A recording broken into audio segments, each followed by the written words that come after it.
correlações espirituais nos transtornos ansiosos, depressivos, fóbicos. No caso da ansiedade, o ser traduz a sua presença como um nervosismo indefinido.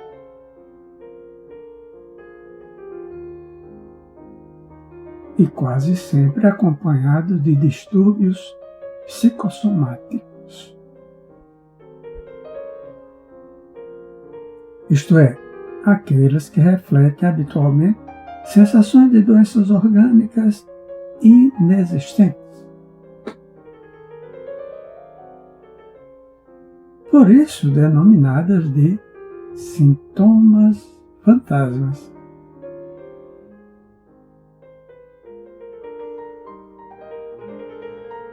Essas sensações podem bem representar descargas energéticas do psiquismo de profundidade em busca de equilíbrio.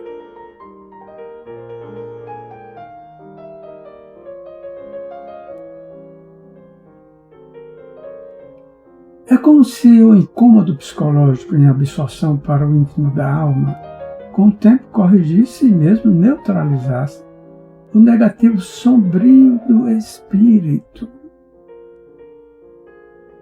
Em outras palavras, a dor como fator de equilíbrio e evolução.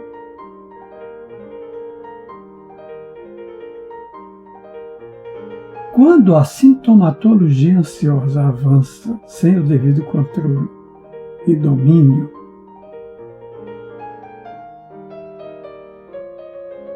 as projeções na zona física se intensificam de tal modo que permitem o aparecimento da conhecida síndrome de pânico.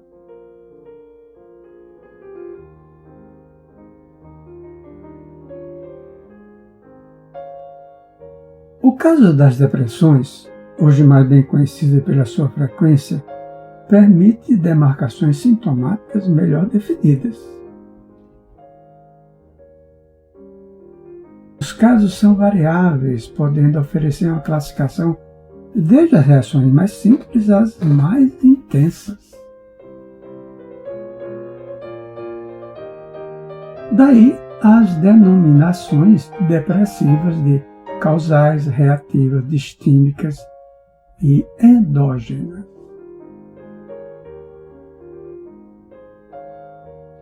As duas primeiras mostram sintomatologia branda, de mais fácil remoção.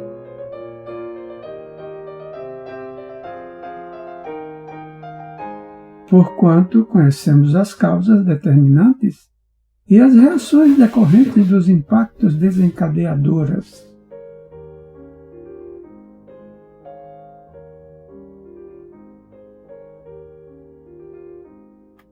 As distimias correspondem a estados com tendência a se tornarem crônicas.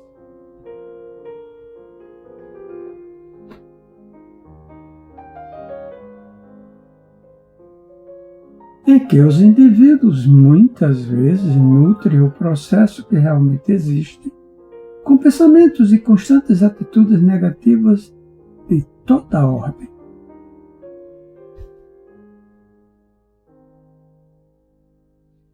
No caso das depressões endógenas, geralmente ligadas a processos mais graves, trafegando nas áreas neuróticas e psicóticas, exigem ativas providências, porquanto acometem indivíduos que, em fase de desespero, tentam suicídio.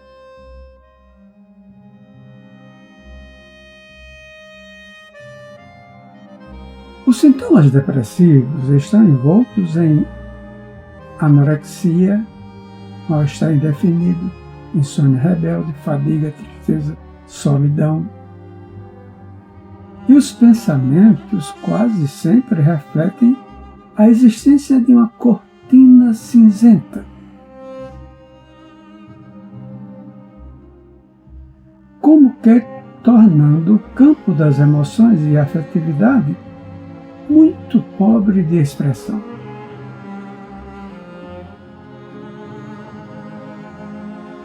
As fobias, por sua vez, estão envolvidas numa multiplicidade de atitudes.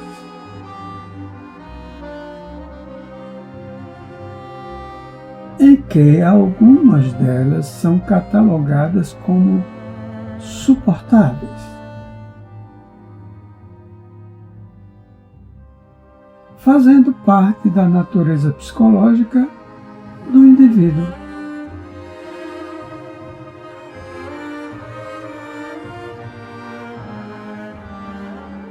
Nessa posição das fobias, podemos enquadrar tics e maneirismo, a necessidade de talismãs para a segurança pessoal,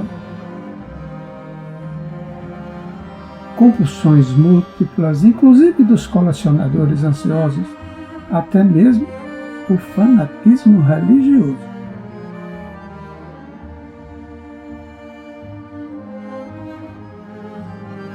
Tudo isso demonstrando temor da não realização daquilo que consideram inadiável necessidade.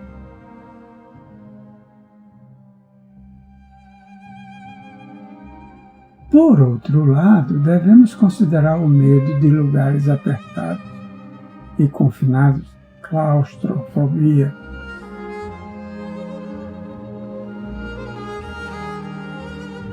Medo de recinto aberto com multidão, agorafobia.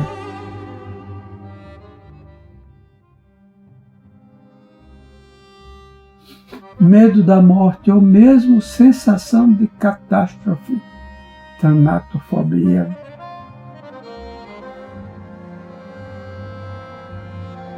Medo de doença, nasofobia.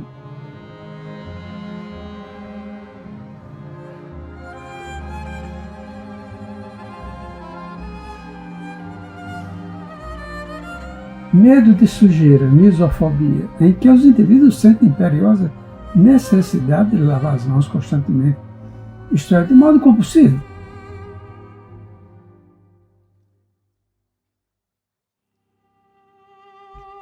Medo de animais, zoofobia.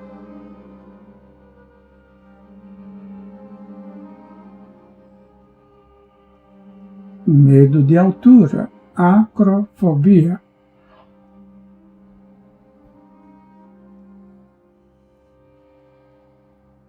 Medo do fogo, pirofobia.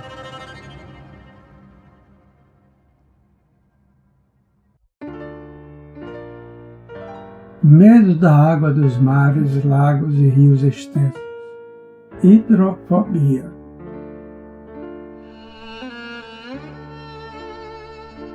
Medo de tempestade, queranofobia e tantos outros.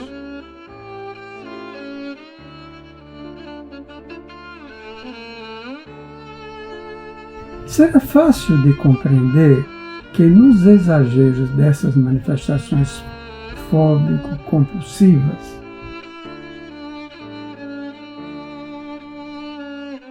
teremos os quadros patológicos necessitados de tratamento com os devidos ajustes.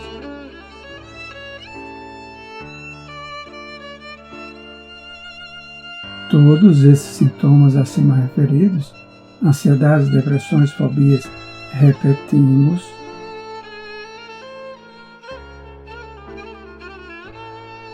muitos deles se mostram a miúde reunidos, dificultando avaliações e mesmo conduta de tratamento.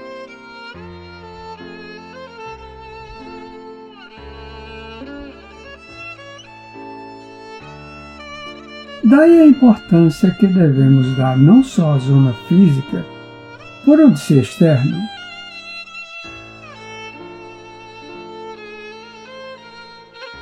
mas principalmente à parte espiritual, de onde comumente se originam.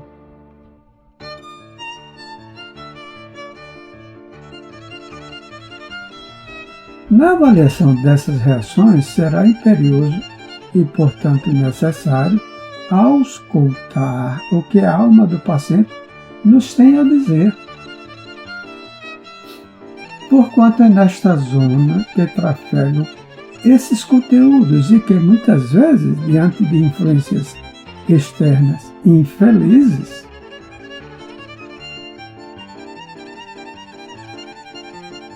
pode abrigar tais sugestões concorrendo na formação dos quadros obsessivos.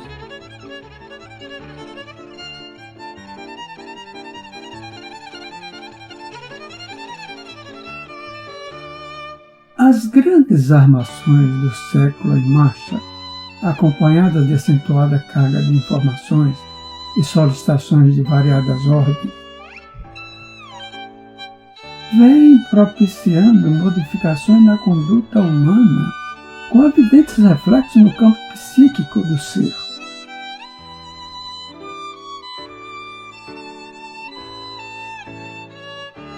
Bem claro de compreensão que muitos desses fatores possuem um contingente de positividade,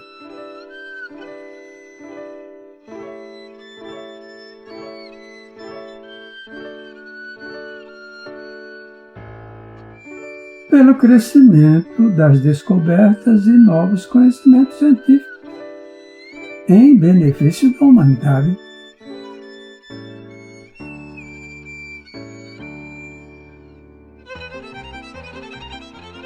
Entretanto, presenciamos também uma espécie de atropelamento psicológico do homem odierno.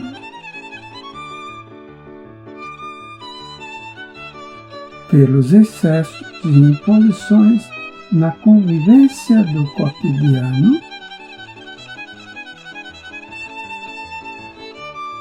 em que o fator sobrevivência, com suas imensas angulações, ocupa posição de destaque.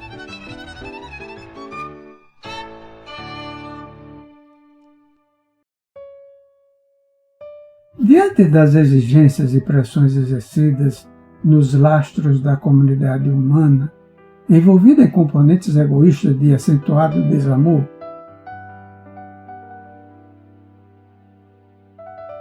muitos dos seus membros, em infeliz sintonia, são atingidos, minando as suas funções psíquicas.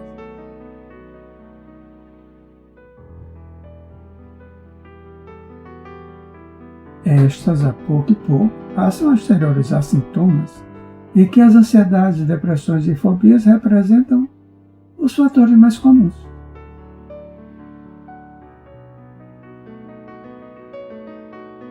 Devemos acentuar que muitos desses fatores afloram com mais intensidade em indivíduos que carregam fragilidade em seu psiquismo pelos defeitos pregressos de dívidas reencarnatórias.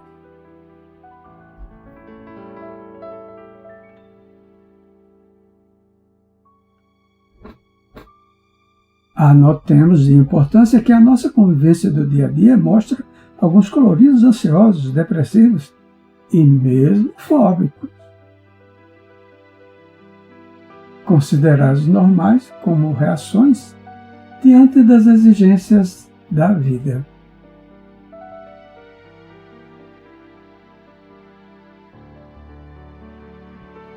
Devido a essas condições, a psiquiatria, por uma de suas vozes, asseverou que todos nós, de alguma forma, somos neuróticos.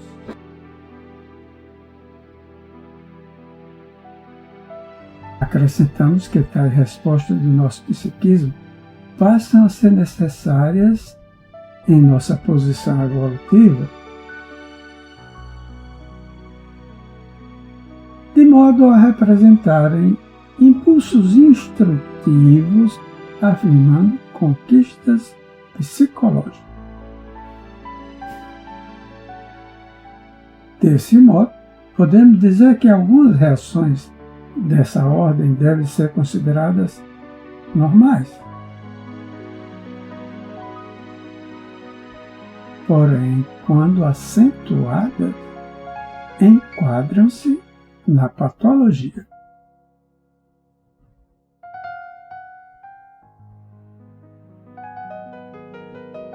A psiquiatria nos dias atuais mudou a avaliação de seus quadros.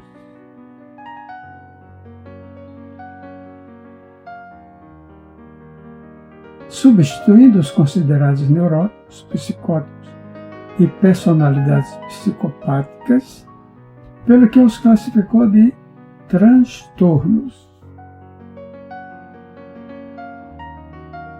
Esses, de conformidade com sua apresentação e intensificação sintomática,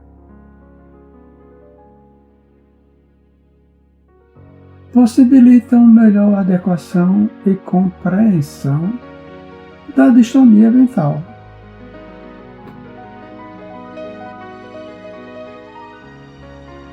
Assim é que as seguintes proposições mostram-se de modo mais preciso em que o transtorno trafega no conteúdo das diversas distonias, quer neuróticas, quer psicóticas.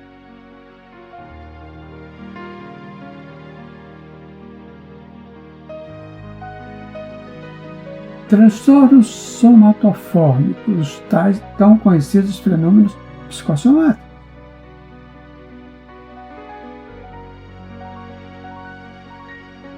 Transtornos de desenvolvimento psicológico, representados pelos deficientes mentais de toda ordem, como também o autismo e suas variantes.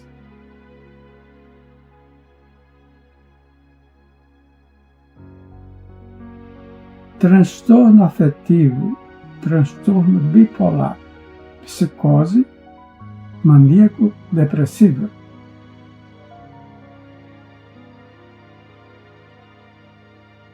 Transtorno de humor assambarcando os diversos quadros esquizofrênicos.